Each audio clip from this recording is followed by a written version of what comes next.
Assalamu alaikum, my lucky friends.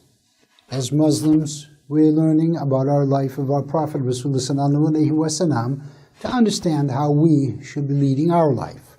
First, again, I want to read from the book Ethics of Islam, a little bit of subject that we should know more about. Let's start the book with the name of Allah. The name of Allah is the best refuge. His blessings can never be measured nor calculated. He is the Lord, most compassionate and forgiving. So we're going to talk about the sky falling. This time the polytheists said, as your Rabb, if he wishes, he can do anything. Ask him to tear apart and cause the sky to fall on us. Unless you do this, we will not believe you. Our master, the Prophet, said, this does belong to Allahu. If he wants to do this to you, he will certainly do it. Upon this, the polytheists went further and said, O Muhammad, did your Rabb not know what we would sit down with you, and what we'd ask of you, and what we'd ask you to ask him?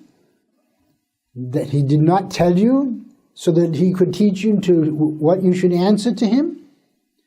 Why did he not announce what we would do to us if we did not accept what you notified us of? Unless you bring the angels as witness, we do not believe you. We do not have any obligation to you anymore. We swear that we will not leave you alone. Either we will destroy you or you will destroy us. Our beloved Prophet, who saw that they moved away from him completely instead of approaching him, he left the place. Upon the Meccan polytheists' refusal of the Sultan of the universe, Allahu Ta'ala descended a revelation with Gabriel Alaihissalam and replied to them with Yatul Kamas. He communicated the severe torments which they would bear. It has been purported in the Yatul Kamas from the 4th of the 11th of the Surat al-An'am, there is not even a verse among the verses of their Rabb, a verse among the verses of a proof among the proofs, or a miracle among the miracles of the Quran Karim, from which they have not turned away their faces. They are the ones who contradict when they are informed of what is right from the Quran Karim.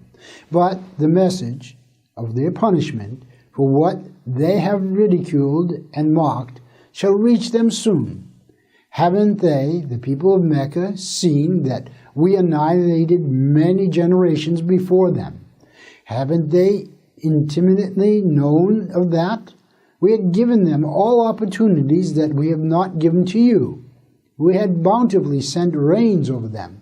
We had granted them rivers flowing under their orchards, gardens, and kiosks. Then we had annihilated them due to their sins, and they had not made praise for these blessings. We had created different generations in their place. If we had descended upon you a written book in paper form, and if they had held it with their hands, again, those disbelievers, out of their obstinacy, would have said, this is nothing but obvious magic. Furthermore, they said, if, at the least, an angel, which we could also see, had been sent to him, Muhammad Alaihissalam, and would have said that he was a prophet, if we had sent an angel, and if they had not become believer, the matter would have been completed, for sure. A verdict would have been given to destroy all of them. Then they would not have been granted a term of respite in the blink of an eye, nor would they have been taken into consideration. if we had made him, the prophet, an angel, again, and we would have shown him in a man's figure, for sure, and again, we would have thrown them into the same suspicion. They had also ridiculed and mocked the prophets before you, and then they had been surrounded with the disasters and torments as punishment for their deeds. Say that, look around you and see, how was the end of those that had contradicted the prophets before? It has been purported in the 7th and the 10th ayat al-karimah of the Furqan Surah, the disbelievers said, how is this a prophet? He eats and drinks and walks on the streets like us. If he was a prophet, an angel would come to him. He would have helpers, and they would also bring us messages and frighten us with hell. Or his Rabb would send him money, treasures, and whatever he needed, and would have fruit gardens, farms, and he would eat whatever he wanted.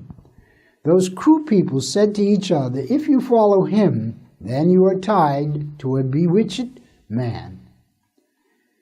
We'll talk about the disbelievers when we meet again. Alaihissalam.